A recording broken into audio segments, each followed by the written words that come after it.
Muito bem, estamos de volta com a nossa entrevista com o doutor Humberto, falando sobre a saúde em nossa região, Unimed em nossa região.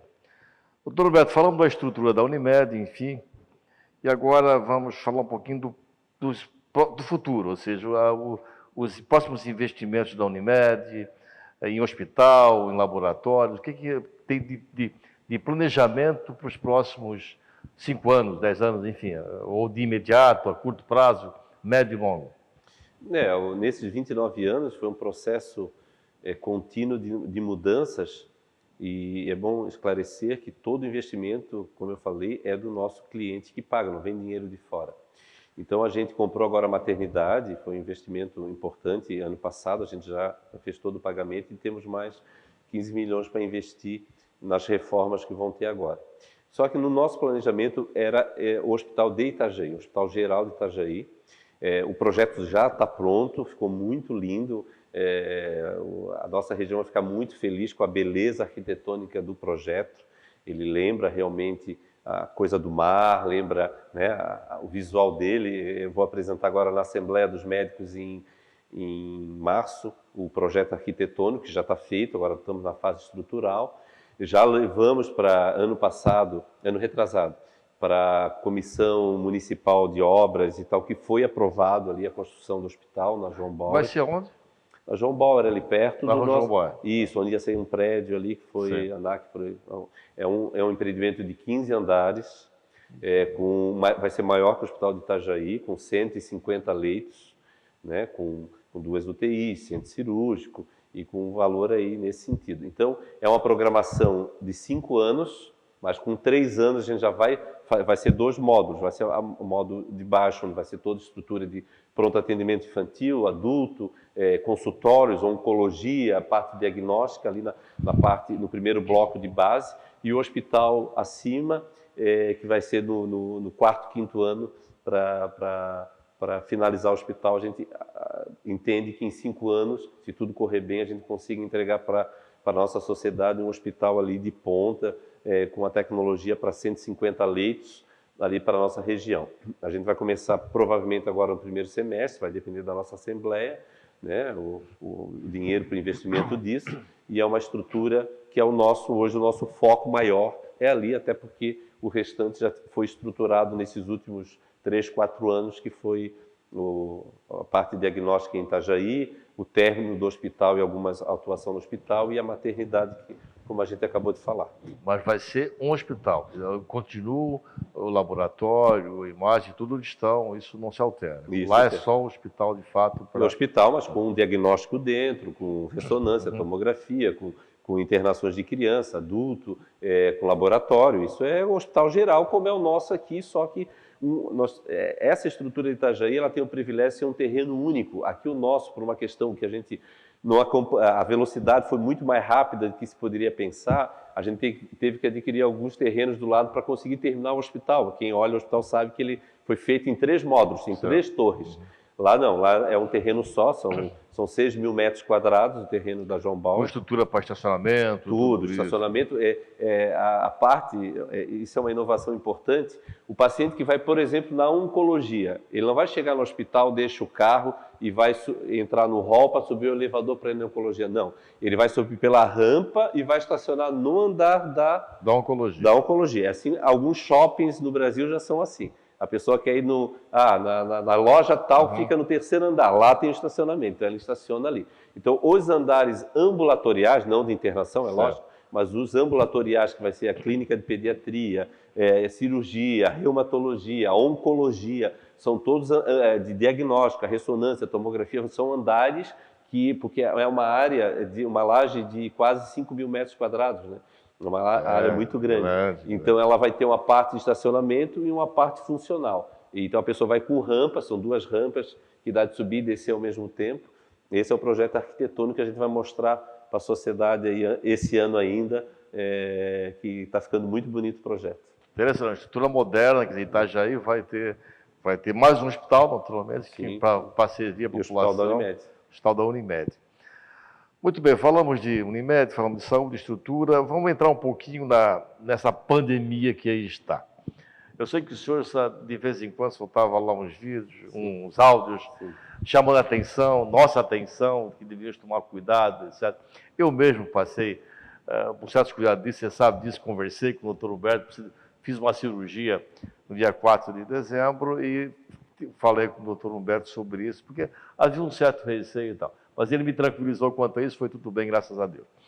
E essa pandemia, doutor Humberto, isso atrasou o plano da Unimed, não atrasou, a coisa não estava programada, claro que não, de repente surge, tem que atender, tem que correr, não se conhece, na verdade, o que aplicar, o que não aplicar, vem procedimentos, não procedimentos, enfim. Fala-nos um pouquinho sobre essa questão, até lá no início, tem cloroquina, não tem cloroquina, enfim, tudo isso acabou, de alguma forma, ajudando para alguns, talvez, e para outros atrapalhando, enfim. Vamos agora ouvir um pouquinho da técnica do senhor de estar trabalhando nisso todo dia, o dia todo. Então, quando chegou, né, bateu na nossa porta aqui em março do ano passado, já estava acontecendo alguns casos no Brasil, realmente houve uma agitação nacional. Infelizmente, o maior problema da pandemia foi as discussões políticas e não médicas, né? Infelizmente houve muita... Lamentavelmente isso, foi muita bandeira partidária e usaram isso e infelizmente isso para a população foi muito triste, atrapalhou muito, claro, a gente não estava programado para a pandemia, tivemos que abrir 2 UTIs a mais, a gente tinha uma UTI geral de 10 leitos, a gente teve que abrir em alguns momentos 2 UTIs, agora nós estamos com 2 só abertas, conseguimos fechar uma devido à diminuição do número de pacientes, mas foi realmente muito novo o protocolo. Hoje a ciência é muito simples, o que está sendo feito hoje em Nova York ou em Londres, a gente sabe, porque os protocolos estão na internet, está visível, as sociedades médicas no mundo todo divulgam o que está sendo feito.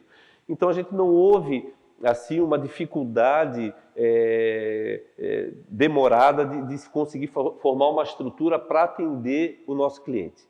Né? E principalmente paciente grave que precisa da UTI. Tanto é que eu estava te falando antes, a nossa mortalidade aqui é menos de 2%. E a gente sabe que tem ambientes hospitalares, infelizmente, públicos, chega a 15% de mortalidade. A média nacional, você tem isso? Tem mortalidade, índice? Índice porque aí depende onde é que está, se é Nordeste, se é Manaus, se é São Paulo, Brasil é Brasis, né? Então, fazer uma média nacional acaba não gerando... Desmascar, isso, na verdade, teria que ser uma média aqui no Sul, Santa Catarina e tal. Mas nossa média... Mas na Unimed não chegou a 2%. Não chegou a 2% de mortalidade. E de UTI, né?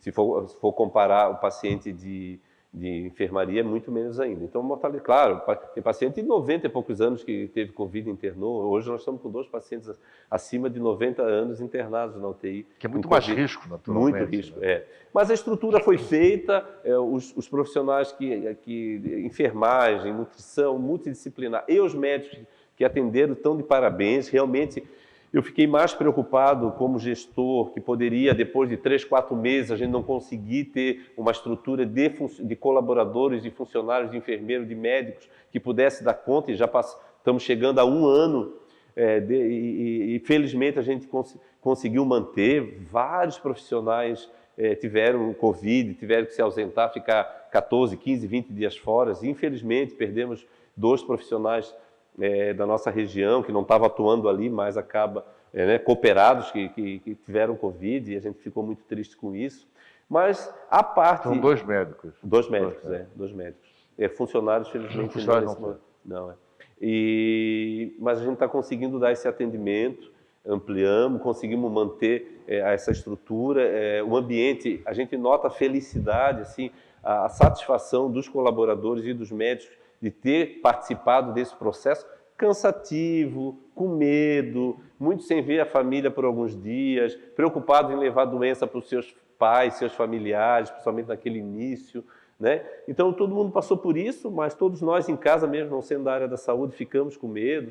Então, é um processo natural, a gente procurou tranquilizar o máximo possível. Felizmente, em nenhum momento a gente lotou, que a gente precisou, bota na ambulância 3, 4 pacientes e leva para... Não teve isso. Alguns pacientes foram transferidos por opções de família, que eram pessoas que estavam aqui, mas eram de outras cidades, né? Alguns por opções de ir para São Paulo, Curitiba, depende da questão familiar e tal, mas a gente conseguiu dar atendimento à população nesse sentido, com resultados que a gente encontra bastante satisfatórios em relação ao mundo. É uma doença diferente, é uma doença viral, né? Como teve a gripe espanhola, que meu avô falava muito dela. Meu avô nasceu em 22, passou por isso. E a gente sabe que o medo realmente exige, e a única saída é a vacinação. A vacina vai resolver? Então, a vacina, foi investido muito isso, né? Assim, a gente acha estranho como médico, né? A dificuldade que estão para autorizar a vacina da empresa, vamos dizer, da Pfizer, né? Que hoje é pública. A empresa Pfizer, não tem nenhum vínculo com empresa nenhuma, sou médico. E todo dia está na mídia. Está na mídia direto. Por exemplo, a empresa Pfizer lá dos Estados Unidos fez. Quem foi o primeiro país que vacinou todo mundo com a Pfizer? Israel. Tu acha que se não fosse uma vacina confiável, Israel faria? Não faria. A Europa está fazendo, a Espanha, os próprios Estados Unidos.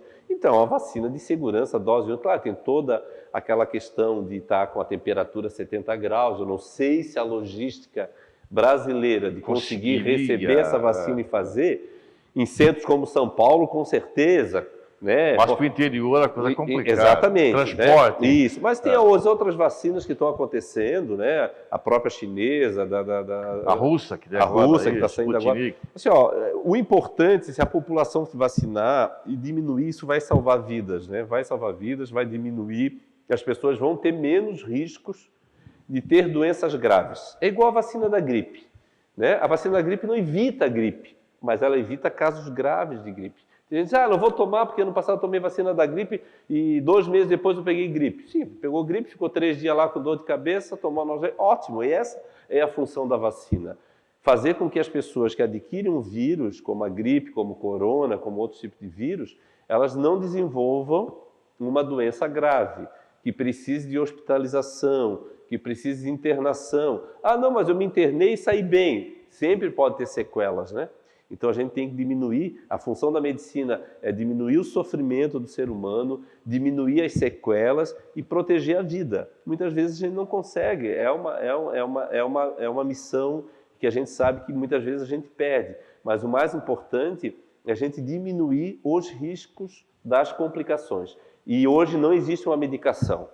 Não há medicação para isso. Todas que foi falado, nenhum está comprovado que vai ter, nem a cloroquina, nem a ivermectina, nem as outras drogas que foi. O conjunto da obra é que melhora a condição. O uso do anticoagulante para pacientes de riscos, o uso do corticoide, como se usa a partir do 6º dia, não pode ser usado no 1º, 2º, 3º dia o corticoide, é a partir do 6º dia, 7º dia, na fase quente da doença, o uso da azitromicina que deve ser usado, algum antiviral desse que se usa, pode ser usado, existem protocolos, o médico tem a liberdade de usar, o CRM liberou, então os nossos médicos da Unimed, ninguém obrigou protocolo nenhum, a gente deu a liberdade para cada médico dentro da sua relação médico-paciente, fazer claro que na UTI é o protocolo da UTI da Unimed Litoral. Sim, cada médico decide conforme o protocolo. Certo. Mas os médicos na rede, quando atende o usuário, é decisão de cada um.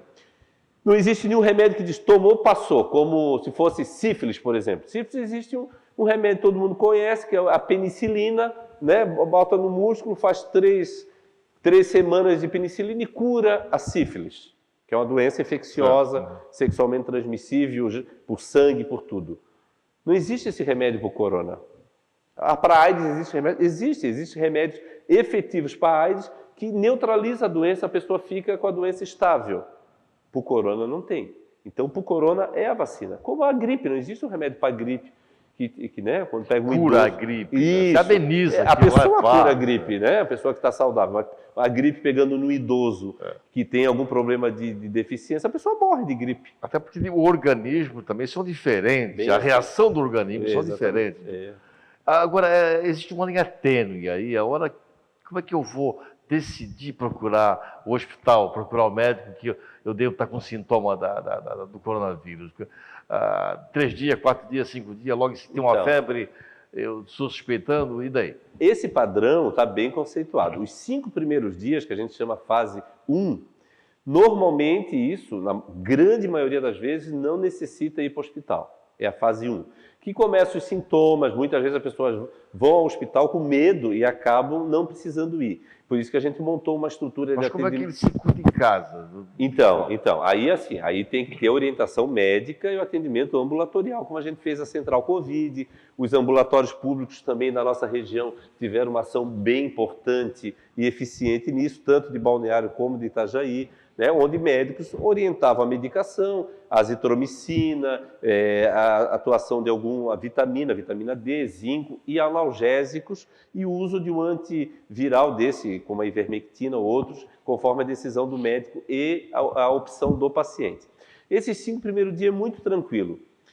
A gente sabe que não evolui para um caso grave ali. Vai evoluir para um caso grave alguns pacientes a partir do 7º dia, que a gente faz que é a fase quente, que vai do 7º dia ao 10º dia. Essa é a fase perigosa, quando o paciente tem a piora pulmonar, que geralmente precisa de internação. Dificilmente alguém interna antes dos 5 dias. E normalmente quando interna é do 7º ao 10º. Só que esses que internam, a maioria evolui e melhora, no 14º dia está melhorando, volta à vida normal, e mais alguns, que é em torno de 5%, evolui para um problema respiratório grave que necessita de oxigênio, muitas vezes um catéter, aí se piorou vai para uma máscara e se piorou vai para o tubo, que é a intubação que precisa de uma máquina mais grave, que aí na UTI, que aí precisa de uma máquina para jogar oxigênio para dentro do pulmão, que é a fase mais grave, que é em torno, né, de 2 a 3% que necessitam de intubação. E desses, alguns vão a óbito. Então, é uma fase que já está definida. O importante, começou com quadro febril, dor no corpo, dor de garganta, cansaço, anda um pouco, fica... Isso é sinal da fase inicial. Quando é que foi o primeiro dia? Segunda-feira. De segunda a sábado é o 5º dia. É tomar azitromicina, tomar um analgésico, mas com ir ao médico. Com orientação Com médica. orientação médica. Tem que agendar. Não tem problema. Ou no posto de saúde, na Central Covid, que o município de Balneário tem, de Itajaí tem nos postos de saúde, médicos para atender isso, que é a Central Covid, e a nossa na Unimed, a Central Covid, que é na Praia Brava, que fica entre Itajaí e Balneário, por telefone, né? Nós temos agora foi investido numa inteligência artificial, que é o computador Laura, que é uma que funciona 24 horas por dia, você fala os sintomas e ela vai direcionando ou para o médico, ou para uma enfermeira, ou para uma consulta no outro dia. Eu comecei hoje com a dor de cabeça, estou com mal-estar, deu uma febrezinha de 38. A Laura disse, a sua consulta está marcada para amanhã, tal, toma um analgésico, tal. Eu estou com falta de ar, não consigo respirar, vai para o hospital. É interessante, você está vendo um telefone que você vai dando os sintomas que você supostamente tem, e esse computador inteligente ele vai lendo a que você vai falando. Inteligência artificial. Isso tem na Austrália, tem em Israel, tem na Europa. É um número de telefone? Atendemos 5.700 pessoas no mês de janeiro. Desses 5.700 pessoas, só 126 foram para o hospital. A maioria conseguiu por telefone direcionar. Claro, quando é caso grave, a pessoa não está com um caso, tem que levar direto para o hospital, né? Não vai, tá falta de ar, não consegue nem respirar, ligar para o telefone. Não. É casos leves de sintoma que está na fase inicial da doença e dali ela consegue acompanhar. Aí a pessoa fica registrada ali e aí nossos funcionários ficam monitorando. Claro que é um processo novo, começou esse ano, alguns problemas podem ter acontecido, a pessoa tem que ligar de novo, não conseguiu naquele momento, mas assim, 5.700 pessoas em um mês, é um número grande. Bastante, é um número razoável. Bom, a vacina está aí, naturalmente já está sendo vacinado o profissional da saúde, os idosos começaram a ser vacinados agora, mas tudo indica, infelizmente, que nós vamos conviver ainda esse ano com essa pandemia, porque não se consegue nesse Brasil continental que vacinar todos até final do ano. Tomara que sim, mas não sei se a nossa logística, a produção da vacina, nós temos hoje duas, que é a de Oxford e a Coronavac, né? Essas duas, agora deve chegar também a Sputnik da Rússia. Claro que a população vai sendo vacinada, mas por faixa etária e prioridades, enfim. Mas tem a segunda dose ainda. E qual é o período de que essa vacina... Sabemos que a da gripe vai de 1 ano, mais ou menos, né? Que deixa imunizado. E essas vacinas também é um ano, menos Não, que isso? não é um ano. Os trabalhos têm mostrado que ela vai precisar ser reforçada em menos tempo. Provavelmente 6 meses é um período aí. Claro que são vários tipos de vacinas diferentes, algumas vão dar uma imunidade em um tempo maior, outras não. E a gente nem sabe essa imunidade. Como eu estou curioso para saber, essa Coronavac, eu tomei, que foi fornecida para o nosso hospital, e eu tomei essa Coronavac, vou fazer a segunda dose agora, e depois de 15 dias é que começa a imunidade depois da segunda dose. Essa é a regra, é a informação que essa vacina Coronavac tem, que depois de 15 dias da segunda dose que se cria imunidade. Então a gente vai ver essa imunidade e quanto tempo vai ficar. É uma experiência nova, porque é uma vacina nova. Se ela durar 6 meses, ótimo, que em 6 meses se cria uma imunidade aí da população grande e pode-se nesse período fabricar outras vacinas. Foi muito rápido, eu acho que isso é um dado positivo para a ciência mundial, né? Rapidamente se conseguiu, se está se vacinando na Europa, nos Estados Unidos e aqui também, em menos de um ano aí de pesquisa em cima dessa vacina. Que é muito rápido, muito rápido. Vacina. Por isso que gera medo, né? Gera medo das pessoas. Vou tomar, não vou tomar? Eu falei, cara, vou tomar porque realmente é a única chance que a gente tem. E nós, profissionais da saúde, eu acho que temos que mostrar como exemplo, correndo risco, mas tudo bem. Eu não tive reação nenhuma, ninguém que tomou a vacina no hospital, que eu conversei, com um número grande de médicos. Todos já tomaram no hospital? Sim, do hospital, da Unimed, quem está na linha de frente, que está lidando com as pessoas dentro do hospital, sim. Os médicos, agora, a segunda fase que nós estamos esperando, são os médicos dos ambulatórios, consultórios, e que não estão dentro do hospital, né? Mas não tivemos reação nenhuma nesse sentido, ninguém teve reação grave a essa primeira dose da vacina. Começou essa semana a segunda dose e nós vamos ver como é que vai evoluir nesse processo. Uma pergunta que eu acabei pulando lá no começo sobre a estrutura médica da Unimed. Então, hoje nós temos aqui todo tipo de cirurgia na Unimed, seja ela um transplante de coração, uma coisa, isso também é feito? Não, Clécio, assim, a cirurgia cardíaca... É tipo de complexidade, né? Então, é alta complexidade. Sim, nós temos alta complexidade. Então, cirurgia cardíaca, troca de válvula, cirurgia de coronária, cirurgia de malformações, isso tudo é feito...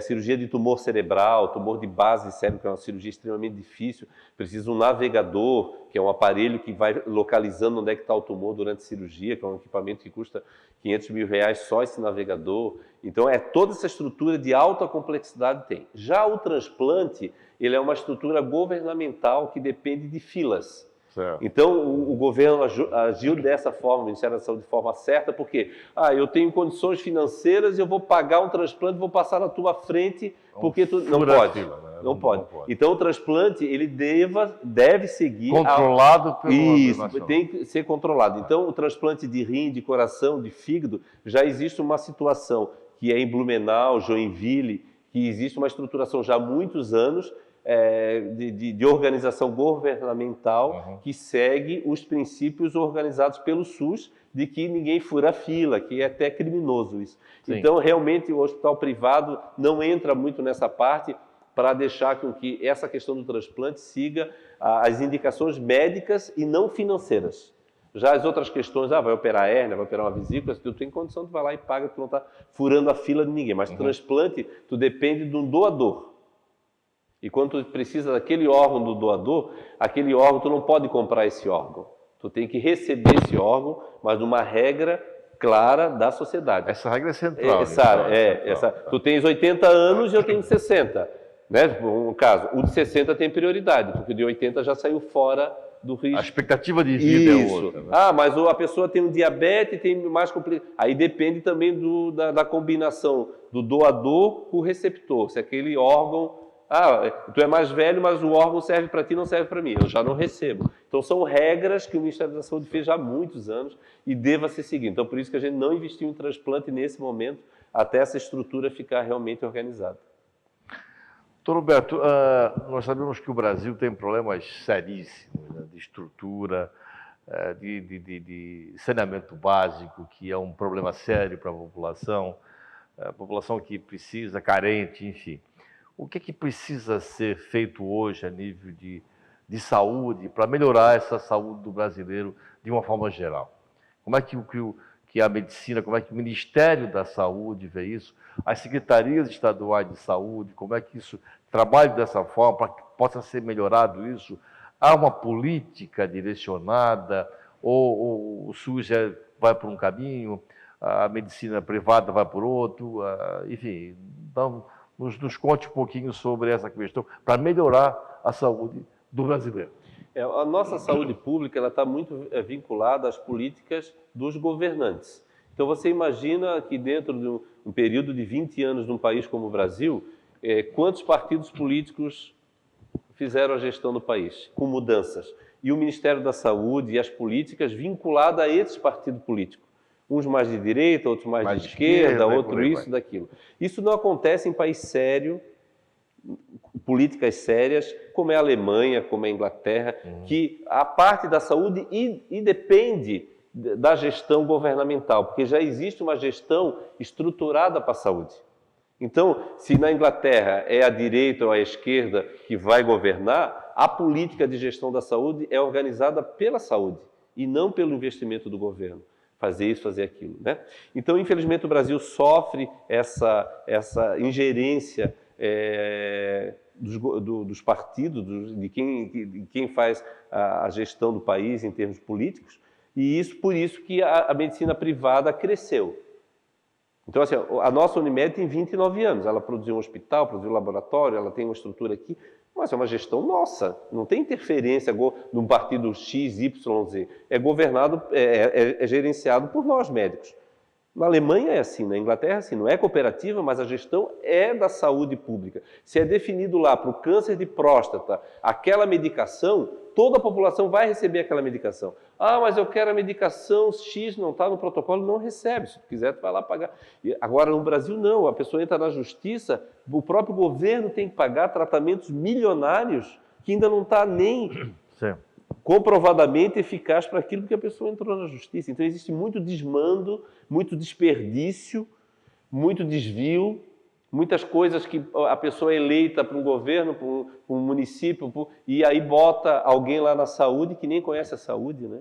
Então, realmente, a gente tem muita perda de tempo e de dinheiro devido à forma política de gerenciar a saúde no Brasil. Acho que teria que ser separada. Educação e saúde deveria ser financiado pelo governo, o investimento, mas a gestão com pessoas que vivam aquilo ali, né? É uma gestão privada, né, de quem de fato conhece como gerir. Ou técnica, né, que não tenha dependência política, né? Lamentavelmente é isso.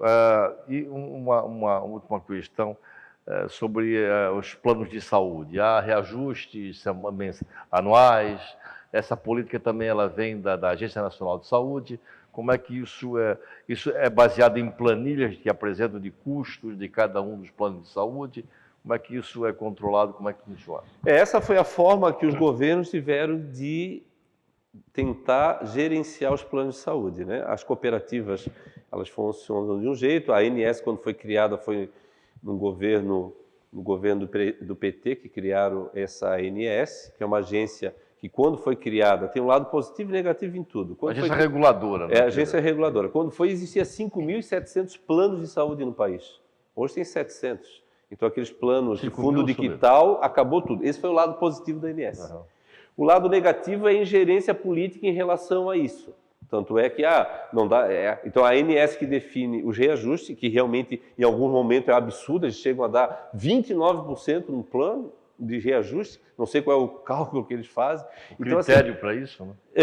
Qual critério para isso? Exatamente. Eles usam critérios que a gente analisa, a gente que está na área vê, a gente acha meio... Porque o Brasil é muito diferente. A medicina aqui em Santa Catarina, Paraná, Rio Grande do Sul é diferente da medicina no Nordeste, o custo é diferente, o custo de uma UTI, então várias coisas. O que o Brasil fez, a ANS, foi para os planos de pessoas físicas, é um valor para o Brasil inteiro, não importa qual é o plano que tu tem aquele reajuste X que ele bota, que já é uma coisa questionável, né?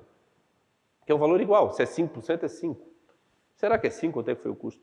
As empresas que até 30 vidas é um pool que faz, e acima de 30 vidas é negociação, que é o melhor. Um plano de saúde que está saudável financeiramente, consegue conversar e ver quanto precisa, mas o mais importante é que o cliente, aquele que está pagando, que é bem caro o plano de saúde, eu pago para meu pai e para minha mãe, eu gasto R$ 3.600 por mês de plano de saúde para meu pai e para minha mãe. E o usuário, o cliente que está pagando, ele tem esse retorno. Ele tem esse retorno. Com a qualidade, aí ele sente do investimento. O difícil é quando tu não tens esse retorno. Então, muitas vezes, o barato sai caro. A pessoa acaba tendo um plano de saúde porque acha que tem um plano de saúde, tem um plano bom. paga. Santa Catarina sofreu isso agora nos últimos anos, com um plano de saúde aí que realmente deu calote em muita gente e com problemas sérios no nosso estado. Problemas sérios. Isso, que a gente está, né? Então, assim, é claro, as cooperativas podem ter problemas financeiros? Pode, teve cooperativa que teve problema, até quebrou no resto do país. Felizmente, Santa Catarina não aconteceu isso, algumas tiveram dificuldade em algum momento, mas estão se reerguendo, até porque existe um conselho que ajuda, né? E a gente está muito bem. Felizmente, a gente está muito bem, mas tem que tomar cuidado. Muitas vezes o barato é caro, porque saúde é caro, né? Muito bem, nós conversamos aqui durante essa 1 hora com o Dr. Humberto Dávila, presidente da Unimed. Ouvimos aqui da saúde, o que pode ser feito, o que é feito, que a Unimed faz, a preocupação dos médicos, que a equipe dele toda da Unimed passou também, ou está passando durante ainda essa pandemia do Covid. Felizmente, infelizmente tivemos 2 perdas, né, de médico, mas num todo, na verdade, isso é um índice, não devia ter ninguém, mas é um índice baixo em relação ao que está exposto, né, ao pessoal da saúde, enfermeiros, atendentes, médicos, enfim. Muito obrigado, doutor Humberto. Eu estive recentemente lá, fui paciente da Unimed, fui muito bem atendido. Eu não combinei com ele para dizer isso absolutamente, mas eu falei com ele, me orientou bastante. E, de fato, o hospital da Unimed ali em Balneário Camboriú, eu estive na UTI durante 2 dias, foi muito bem atendido e muito equipada a UTI, de fato. De parabéns que está pela sua gestão. A gestão anterior do Sérgio, também conheço o doutor Sérgio. Então, de parabéns pela condução da Unimed aqui na nossa região, nossa Unimed Litoral. Estamos chegando ao final do nosso programa. Suas considerações finais, por favor. Agradecer o convite, Clécio, e todos envolvidos aqui nesse momento. Agradecer porque é sempre importante a gente ter esse diálogo com a população, né? Uma forma de dar informação e mostrar que a gente tem uma missão, né? Nasci aqui, meu pai, meu avô, meu bisavô, e a gente nasceu aqui nessa região, nesse mar aqui, nesse mar aberto, olhando para esse mar aberto, e eu me sinto muito satisfeito de poder estar nesse momento contribuindo para isso e trabalhando focado nessa proposta. O trabalho não termina, nunca termina, né? É um trabalho eterno, a vida da gente, e a gente gostaria muito que essas mazelas que as doenças causam cada vez fossem menores e que o sofrimento humano fosse trocado por caridade, por amor, né? Por compaixão, por sentimento de valorizar as pessoas e não o ter, e sim estar bem, né? Então, um carinho a todos aí e agradecer a todas as pessoas que entenderam o nosso recado aí durante esse ano, que valorizaram esses cuidados, que se protegeram, então isso foi fundamental. Muito bem, muito obrigado, doutor Humberto. Nós também nosso programa está aberto. Se o senhor entender a qualquer momento que possa ter algo que possa trazer de informação para a população, que venha em benefício da população, enfim, nós estamos aqui à disposição do nosso programa para que isso seja difundido e a nossa população bem informada, porque quando a população está bem informada, as coisas ficam mais fáceis. Né? Muito obrigado a todos. Até nosso próximo programa na próxima semana. Boa noite e uma boa semana a todos. Boa noite.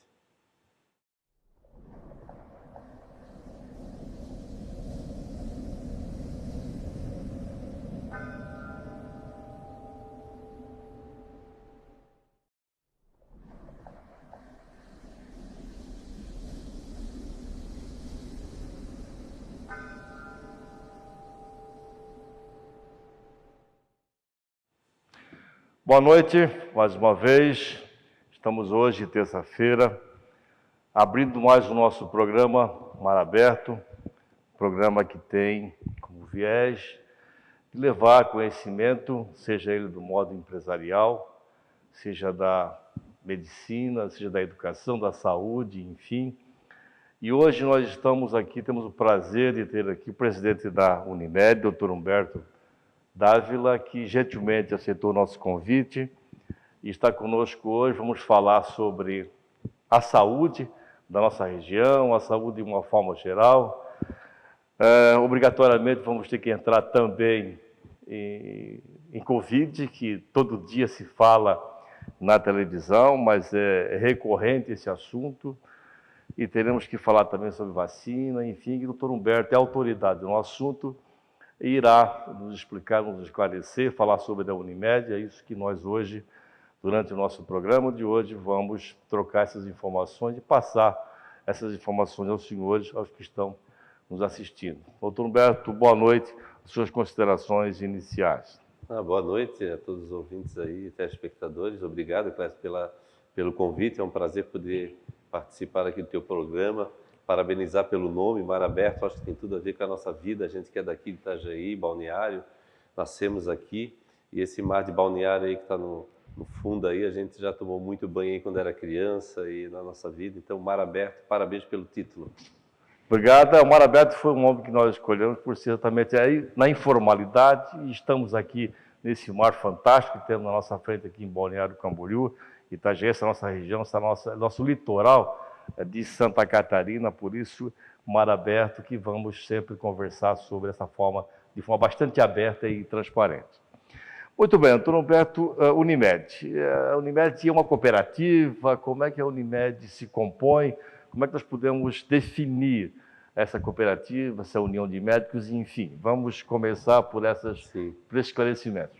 O cooperativismo ele já tem muitos anos no mundo, né? Ele iniciou lá na Inglaterra, os tecelões fizeram a primeira cooperativa em Rochdale, onde que vários tecelões se juntaram e começaram a vender a sua produção do seu trabalho juntos. Então foi a primeira cooperativa e aquilo explodiu pelo mundo. Aquele mundo estava naquele momento se industrializando e necessitava de uma forma econômica que não fosse nem o comunismo doentio de Marx e nem o capitalismo onde que tinha um patrão e vários empregados. Então, o cooperativismo ele tem essa nuance de flutuar entre o social, que é essa importância de dar valores ao trabalho, e também valorizar o resultado de quem produz, né? O resultado, quanto mais produz, mais a pessoa tem o retorno.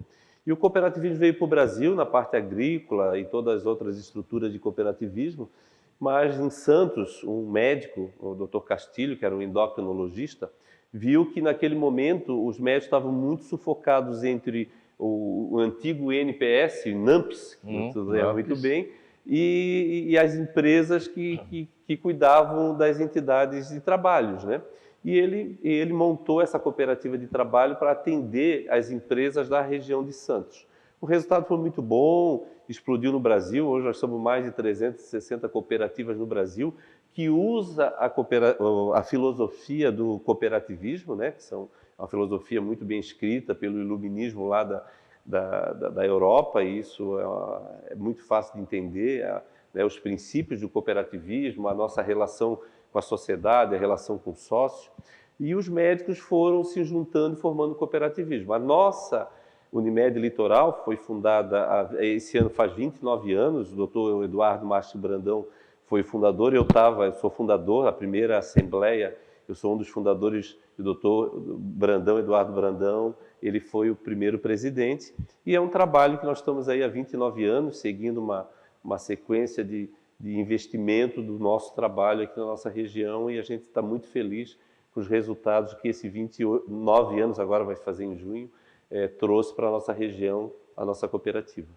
E elas são independentes? Tem uma Unimed aqui. A jurisdição dessa Unimed Litoral? Então, as Unimed são independentes, né? Principalmente financeiramente são independentes. Filosoficamente, não, a gente deva seguir a mesma busca pelo bem social e trabalho ao médico e um atendimento à nossa população. Então tem uma espinha dorsal nacional da Unimed. Que é a filosofia, que é a Unimed do Brasil, que é uma confederação, os estados têm as federações, e cada singular ela é independente, por isso que se chama singular, e ela é independente financeiramente. A única relação é a filosófica e é o atendimento, né? Então, o sistema Unimed no Brasil tem uma capilaridade, porque um usuário, um cliente da Unimed lá de Recife, se vier passar aqui as férias em Balneário e tiver um problema, apendicite, e for operado, a gente opera no nosso hospital e a conta desse custo, dessa apendicite, a gente manda para a Unimed de Recife. Mas financeiramente, se a nossa Unimed tiver sobra ou tiver prejuízo, é problema dos sócios daqui. Blumenau não tem nada a ver financeiramente com a nossa. Existe uma relação muito boa no estado entre as Unimedes, mas a Unimed Blumenau é Blumenau, a Litoral é Litoral, Joinville é Joinville e tal. A nossa Unimed, ela tem uma área que vai de Barra Velha até Bombinhas. Tijuca faz parte já de Florianópolis. Né? E Blumenau nós vamos até Ilhota. Gaspar já faz parte de Blumenau. Então a gente vai de Barra Velha até Bombinhas, pegando Luiz Alves, Ilhota, Camboriú, Navegantes, Pissarras, Itajaí, Camboriú, Itapema, Porto Belo, Porto Belo, essa região toda aqui. Interessante. E essa região toda tem uma cooperados são os médicos. Os médicos são os cooperados. Isso quantos médicos cooperados? Nós estamos em torno hoje, 502 médicos. A gente começou com 40 e poucos médicos, e hoje estamos com 502 médicos. Agora, em abril, deve entrar mais um grupo de médicos. E estamos na nossa região com 70 mil usuários nossos. 70 mil? 70 mil, que são usuários que têm o contrato com a nossa cooperativa litoral. Mas nós temos gente que é de Chapecó, que mora aqui, de Lages, de Porto Alegre, de Curitiba. São pessoas que fizeram o contrato lá, geralmente na época da vida que estavam trabalhando, e se aposentaram e vieram para cá, moram na nossa área de ação. O entorno hoje aqui de usuários da Unimed na nossa região é em torno de 120 mil usuários. Isso 70 que são os fixos da Unimed, mais os 50 mil que são de outro, fora aqui utilizam. Que moram aqui, a gente dá atendimento a todos esses usuários, esses pacientes. Sem contar com aqueles que estão circulando, né? Porque a gente sabe que... Claro, passeando por aqui... Então, é rotatividade mais um grupo que tem. Tanto é que a gente fez um hospital em Balneário devido à rotatividade aqui grande de usuários, e agora o nosso planejamento para Itajaí, o Hospital de Itajaí. A sede da Unimed, a Unimed Litoral, é Itajaí. Itajaí. CNPJ, a sede de matriz é Itajaí, as outras são filiais que a gente tem. O nosso hospital é filial da Unimed Litoral. O Dr. Brandão escolheu esse nome com muita sabedoria, Litoral, até porque na época existia uma certa divisão entre a medicina de Itajaí com a de Balneário, devido às questões de médicos, de lá era de lá, o que era de Marieta era de Marieta, o que era de Santinês. Felizmente isso acabou, a Unimed conseguiu melhorar isso, né? Uniu a classe aqui e a gente conseguiu potencializar a qualidade, e o nosso hospital é o símbolo disso, porque mesmo o Brandão sendo Itajaí, eu sendo Itajaí, o Rebelo e todos, o Cláudio Werner, o Sérgio Malbo, todos eles, o hospital foi em Balneário por uma questão empresarial realmente, porque Balneário era mais carente do hospital do que Itajaí naquele momento. Agora... Então, tendo a Unimed Litoral, tem mais Unimedes no estado de Santa Catarina. São 22 em Santa Catarina. 22 em Santa Catarina, dividido por regiões conforme a questão geográfica dos médicos e da região. E há no estado uma central dessas 22? A Federação do Estado, que fica em Joinville, que foi a primeira a ser fundada, então a federação fica em Joinville, e a federação é responsável por produtos que atende, ela não tem cooperados, ela não tem médico, ela é formada por nós singulares. Certo. Cada singular, então as 22, formam o conselho de administração da federação. E a federação tem a parte de TI, a parte de auditoria, a parte de contratos federativos, contratos que abrangem todo o estado, aí a federação que toca. Cooperados são 502, você falou? 502 cooperados. Então, a especialidade médica praticamente existe todas. Todas as especialidades médicas. Esses 502 cooperados. Todas as especialidades. Tem mais algum que se destaca em especialidade ou isso é equilibrado? Então, a medicina ela tem uma característica de ter as especialidades básicas que se fala, que é a ginecologia, pediatria, clínica médica e clínica cirúrgica. Essas 4 especialidades básicas, elas vão se dividindo em outras especialidades. Por exemplo, urologia, que é a minha especialidade, é dentro da clínica cirúrgica. Né? A neuropediatria já faz parte da pediatria. Então, sim, várias especialidades, todas que existem, são 40 e poucas especialidades que o Conselho Regional de Medicina e o Conselho Federal de Medicina documenta e aceita no nosso país, a gente tem todas as especialidades aqui. O senhor falou em pediatria, agora uma curiosidade, porque eu vi, não agora, faz alguns anos, talvez 5, 6 anos, de que a pediatria era uma área da medicina que estava hoje aqui na nossa região um pouco carente, vou falar de profissionais. Isso é fato? Foi um fato. Foi um fato. Foi um fato que a gente reverteu, né? E realmente houve um momento que os pediatras, do custo de consultórios, de clínicas, o retorno financeiro estava muito complicado. E a gente investiu nisso, eu fui um dos responsáveis, a gente, né, na gestão do Cláudio, a gente iniciou a puericultura, que é um pagamento diferenciado para aquela criança que vai fazer toda a questão de pesagem. Então não é uma consulta comum, é um atendimento diferenciado do pediatra. Então a gente investiu nisso, com uma remuneração melhor, e por isso os pediatras realmente ficaram aqui. E a gente investiu no nosso hospital, num pronto atendimento pediátrico, onde a gente sempre tem 2 pediatras de plantão, né, com atendimento de urgência, de atendimento ali, com internações, cirurgia pediátrica. Nós temos 4 cirurgiões pediátricos na nossa cooperativa e um número de pediatras muito bons, com neuropediatria, com gastropediatria, com pneumopediatria. São áreas específicas da pediatria, já são subespecialidades que dão o atendimento na nossa pediatria. Felizmente, os nossos resultados na pediatria são muito bons.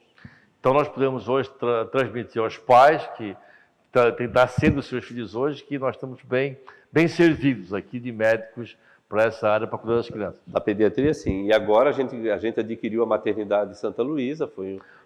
Boa pergunta. Isso, a gente foi... Fala um pouquinho sobre isso. Isso, foi em novembro, né? A maternidade era um hospital de médicos, que eram sócios, tinham outros investidores juntos, e a gente fez uma negociação com eles ano passado, porque a gente sentiu a necessidade de investir ali para ter uma maternidade humanizada, para ter ambiente para parto normal, que é um problema no Brasil. A cesariana subiu muito e hoje dificilmente se tem, né, parto normal, que deveria ser em torno de 60% parto normais e está menos de 30%, muito menos.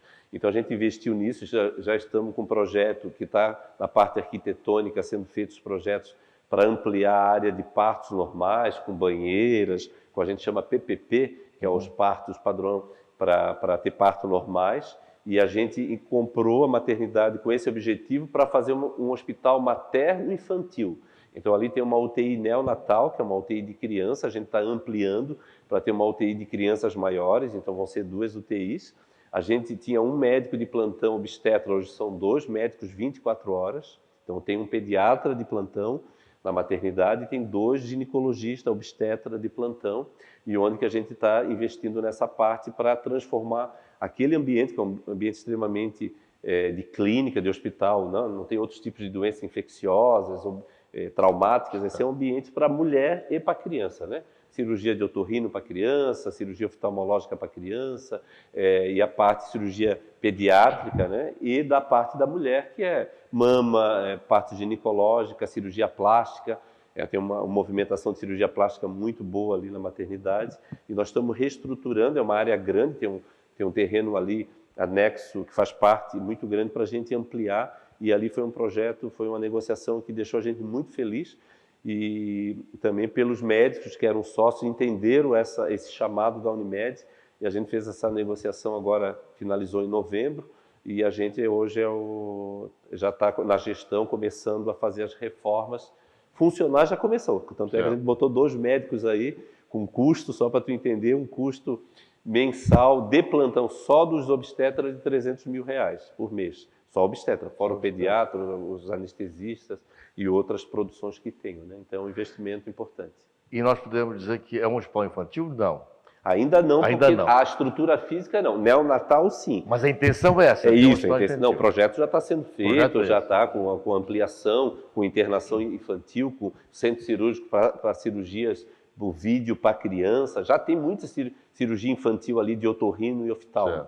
Né? Cirurgias também gerais, parte urológica, né? Fimose, aquelas cirurgias de testículo que está fora do lugar, né? Cirurgia de hérnia, de criança, isso já está acontecendo. Mas vai ampliar as cirurgias ali para a criança nos próximos... A gente acredita que a reforma pronta vai estar no 2º semestre do ano que vem. A gente está com mais 4 salas para partos normais, mais 2 salas de cirurgias, mais salas, as mulheres reclamam, eu tenho filho e fico junto com a mulher que operou a mama, que é criança. Não, vai ser separado e a gente vai fazer toda essa ampliação ali, nos próximos 1 ano e meio. Ótimo. Bom, então isso está dentro da estrutura da Unimed. Então, falando um pouco de estrutura da Unimed hoje, são hospitais, são pronto-socorro, laboratórios, imagens, enfim. Qual a estrutura da Unimed hoje aqui no litoral? Então, isso eu sempre gosto de colocar, imagina toda essa estrutura dependendo do governo para vir esse financiamento. A nossa cooperativa começou há 29 anos atrás, sem dinheiro nenhum, foi tudo capitalizado pelos médicos, né? Não veio nenhum dinheiro de fora, de outra Unimed, nada. Tudo que a Unimed existe hoje, quem é responsável por isso é a gestão do dinheiro do usuário. Se você é usuário, se você é cliente da Unimed, esse hospital, quem construiu foi a sua mensalidade. A contribuição lá nossa que foi para que fez nesses 29 anos. Então, mostra que pode ser feito muitas coisas se houver uma gestão transparente, sem desvio que a gente vê, infelizmente, nas questões públicas, né? Então, nós temos hoje um hospital de 124 leitos, hoje com 2 UTIs, em média de 40 a 50 cirurgias por dia, né?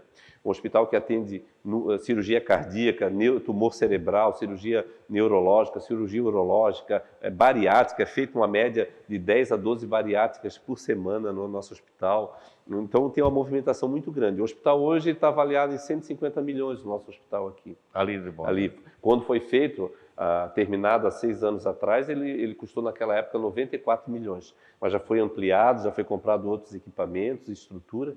A nossa UTI é de ponta, todos os equipamentos ali, tanto desde a maca, que é a maca americana, que custa em torno de 130 mil reais cada cama daquela que o paciente fica, né? Fora a estrutura de internação. O centro cirúrgico nosso é muito bom. E esse é um investimento junto com o centro diagnóstico, como tem em Itajaí, que a gente inaugurou ano retrasado em Itajaí, um centro de diagnóstico ali na frente do Marcílio, na Marcos Conder, que é um centro de diagnóstico que tem uma ressonância magnética 3 Tesla, que não existe uma acima disso, é o top das ressonâncias magnéticas, é da GE, feita em Chicago, nos Estados Unidos. E a gente comprou essa máquina, que não tem na nossa região, tem uma ressonância no nosso hospital, mas é 1,5 Tesla, como existe nas outras clínicas das regiões e hospitais. Mas essa 3 Tesla, que é especialista para cérebro e para mama e para próstata, ela realmente faz o diferencial nessas 3 doenças, existe lá. Então, junto tem uma tomografia, ultrassons, nós estamos lá com 19 milhões de investimento de máquinas naquela unidade, estrutura lá na frente do campo do Marcílio ali. Traduzido, o que é esse 1,5 Tesla? Captação de imagem? Isso, exatamente. É a potência que a máquina tem de captar informação lá do rim, por exemplo. Então, assim, na próstata, 1,5 Tesla, ele consegue tirar lesões dentro de um jeito. A 3 Tesla é potencializado isso, consegue ver coisas que 1,5 Tesla não consegue. E essa que está lá é 3 Tesla. 3 Tesla, é o que existe mais moderno nos Estados Unidos é 3 Tesla, a nossa aqui é 3 Tesla. Veio de lá, inclusive, né? Então, deve ser a única em Santa Catarina? Não, Florianópolis tem uma. Florianópolis também tem. Isso, Florianópolis tem uma. E também Unimed, Florianópolis. Não sei se... Não é credenciada da Unimed, mas é uma clínica, de médicos. É uma clínica particular de médicos que atende a Unimed. Mas é uma estrutura ali. Aí nós temos a estrutura ambulatorial e navegantes, né, que foi reformada agora. São 11 consultórios que atendem basicamente pediatria, ginecologia, cirurgia, são as estruturas básicas e, né, com atendimento. Itajaí tem ali a nossa sede, tem um laboratório. Nosso laboratório hoje está fazendo em torno de 120 mil exames por mês. 120 mil exames fora por mês. Covid. O Covid nós fizemos 45 mil exames de Covid. Deu 8 milhões. A Unimed, a nossa Unimed, investiu 8 milhões em exame. Então, cada um fez o exame hoje custa em torno de R$180 cada exame do Covid, aquele do cotonete. Foi um exame novo que não estava na conta, mas foi... mas foi deixado de fazer outra cirurgia? Foi. Realmente, isso foi falado na televisão, realmente muitas cirurgias deixaram de ser feitas e com isso baixou o custo de algum momento, mas esse custo vem, porque quem tem que operar uma hérnia que não operou em agosto do ano passado, está esperando a pandemia passar, vai fazer esse ano. Então, o custo vai acontecer em algum momento, né? Mas o custo da pandemia fermenta. Esses pacientes que ficaram na UTI aí, foram mais de 800 pessoas que ficaram na UTI, né? E alguns que não estava previsto. Não estava previsto. Tanto é que a gente teve que abrir mais 2 UTI, né? Um custo alto. Médico de plantão, aparelhagem, tudo. Só de exames foram 8 milhões do cotonete, fora os outros exames. Cotonete é aquele que vai... Isso, entra no nariz da boca para captar, para ver se o vírus está aí. Eu fiz esse lá, ele é terrível. É terrível, é chatinho, é bem chato. Só esse foi 8 milhões. Então, tu pode ter certeza que foram mais de 100 milhões que a pandemia, a gente teve que... O custo da pandemia para a nossa Unimed, de março que começou até agora, já ultrapassou 100 milhões. O custo de pagamento de médicos, de pacientes, de medicamentos, de toda a estrutura que tem, que era fora. Felizmente, isso a gente conseguiu gerenciar da melhor forma possível. Então, nessa estrutura tem um hospital, tem a unidade de laboratório Itajaí, a imagem também Itajaí. E imagem do hospital. Agora, esse hospital infantil que está sendo reformulado. Materno infantil. Mas unidade de navegantes. Isso. E o hospital que nós estamos com um projeto antes da pandemia, que já está tocando, para começar agora no primeiro semestre em Itajaí, na João Bauer. Isso, mas aí são planos para o futuro, não vamos chegar lá. Tá certo. Não vamos chegar lá. Mas essa estrutura ainda tem uma diretoria, tem uma diretoria que administra tudo isso. Sim. Presidente, vice, secretário, enfim. As cooperativas, elas funcionam conforme a lei que está na Constituição Nacional, Lei 5.900 e tal, que rege as cooperativas. As cooperativas têm que ter um conselho de administração. É a lei das cooperativas. É a lei das cooperativas. Tem que ter um conselho fiscal, que são médicos que são eleitos em assembleia, para ver como que eu estou usando o dinheiro da cooperativa. Então, nós temos lá 8 médicos que fazem o controle e tal. São eleitos a cada 2 anos, vai renovando. Conselho técnico, que é para avaliar os problemas